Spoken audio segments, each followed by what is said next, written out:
News! It's what we do here at WrestleTalk. Look, here's some news. Here's some more news. This isn't news. This is, though. Look how much news it is. Every day there's news, an unstoppable juggernaut of leaked pay-per-view plans, wrestlers saying mean things about each other, and all the points in between. Some of it's important, some of it's unimportant, but interesting enough to talk about, and that might as well be carved on my headstone. I'm Adam from WrestleTalk, and here is this week's 10 wrestling news stories you might have missed. Also subscribe. I've given up asking nicely. Apparently, you should treat them mean, keep them keen. So subscribe, you bastard. Number 1, WWE Ruins 2K22. Oh, 2K20, how terrible you were. After 2K decided maybe we shouldn't release a game in 2020 because our last one was a disaster, fans were excited when they revealed 2K22 would be coming out in late 2021. Maybe some of the glitches and problems from 2K20 would be fixed now, said the optimistic ones. They've been working on it for an extra year and it will still be the same game, said the pessimistic ones. Warning signs began showing for the new WWE game as it was announced that the release date was going to be pushed back into early 2022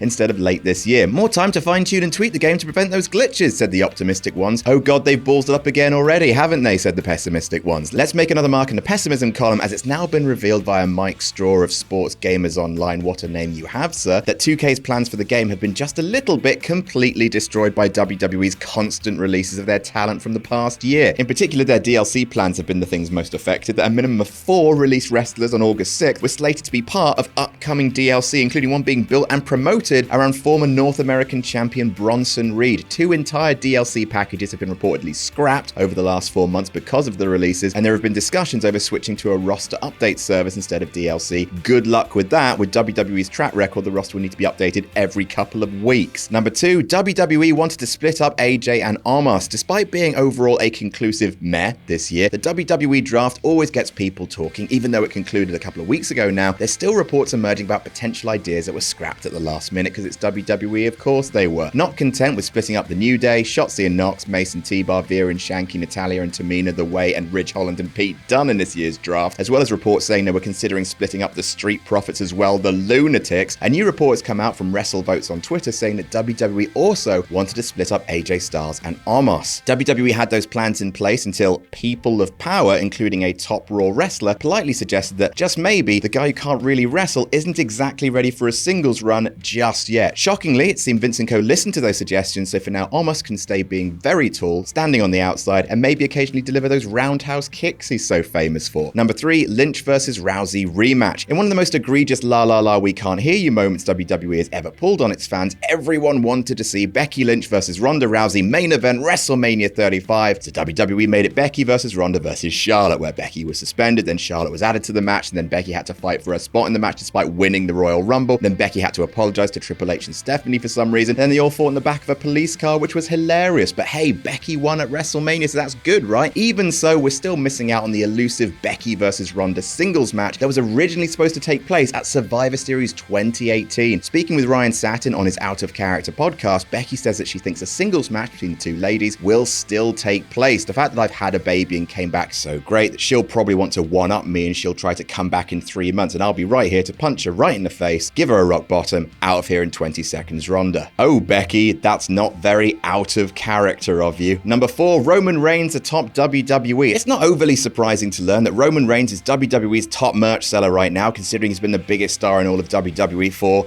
ages, especially when he changed up his character and came back at SummerSlam 2020. However, what might be slightly more surprising is that according to WrestlingNews.co, Reigns' current merch sales are actually the highest grossing numbers ever seen for WWE for a heel. He's said to be currently around John Cena levels, which has reportedly impressed management backstage, as Cena was always the top babyface, but Reigns has managed that level while being a heel. It's also very interesting considering the primary reason given as to why WWE never turned John Cena heel was because of his huge merch numbers. But if Reigns can manage it as a heel, then just think what Cena might have been able to achieve if they did turn him. Number 5, Scarlett Fever. Karrion Kross's main roster debut and his new gimpified entrance in ring gear haven't been received all that well by fans, as well as his debut loss to Jeff Hardy, which I still can't believe they actually did. But it's not just the entrance, gear change, and poor booking that had fans up in arms. It was also the exclusion of his real-life wife Scarlett from the presentation of the act, what with her super rad lip-syncing for her life and everything. But in a recent interview on Table Talk, Kross seemed to hint that Scarlett would be joining him on Raw before long, so maybe that will inject some life into the character. Please, anything will do at this point. Number 6, please stop bullying people online. People aren't very nice, are they? Look, here's some. The internet is no safe place, and the stories of people being harassed on all sorts of platforms are plentiful. Carmella recently posted a no-makeup, non-filter selfie to Instagram and had this to say in the description of it. To be completely honest, being on Instagram and Twitter recently has been hard. The hate and the threats are at an all-time high. It's quite disturbing, actually. I usually try to post and leave it alone, but it's hard to not read the negativity sometimes. You all can be so cruel. Luckily, I know who I am. I'm not going to let you get to me. I just wanted to post this as a friendly reminder not to believe everything you read and see on the internet. Do you, for you. Stop bullying people online, please.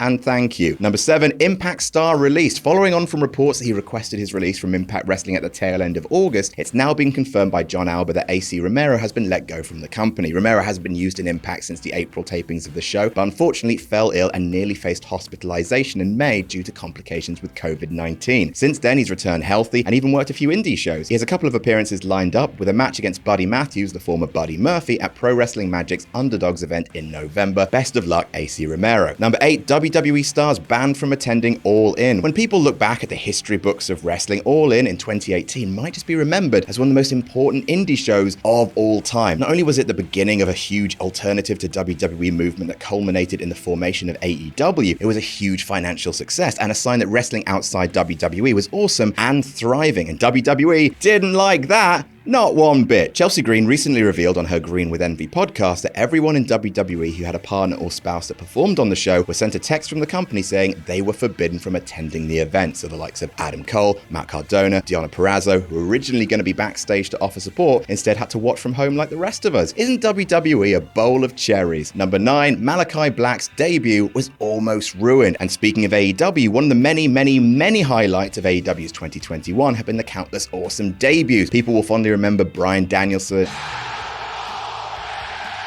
Ruby Soho, all of which happened on one night, but it was another shock debut that almost got ruined before it happened. Malakai Black's debut was especially surprising as everyone expected him to have a 90-day non-compete clause, as is the standard for WWE releases. However, due to a frankly hilarious mix-up, he only had a 30-day no-compete clause and showed up in AEW not long after. But on the day it was supposed to happen, as Black revealed on the AEW Unrestricted podcast, he was driving to the arena and 2 fans who were about 6 feet away from his car walked by and by some miracle didn't look in his direction. You know, that would have been all over Twitter in minutes. This apparently prompted Black to jump into the back seat of the car he was traveling in and cover himself with suitcases and jackets. And number 10, WWE Referee Comes Out. And let's end today with some wholesome news, as long-standing WWE referee Shawn Bennett came out as gay on National Coming Out Day this past week. This, of course, in of itself isn't news, but it's always important to highlight when these things happen in an industry where it doesn't happen all that often, as there are still countless people in the world who are afraid of coming out, and it's vital these people know that they're not alone and they will be accepted whenever they feel ready. So congratulations to Shawn Bennett and a happy weekend to you all. And that's our list. What's been your favorite bit of wrestling news from this week? Let us know in the comments. Don't forget to like and share this video around if you enjoyed it, and make sure you subscribe to WrestleTalk for up-to-minute wrestling news. Jam that jam.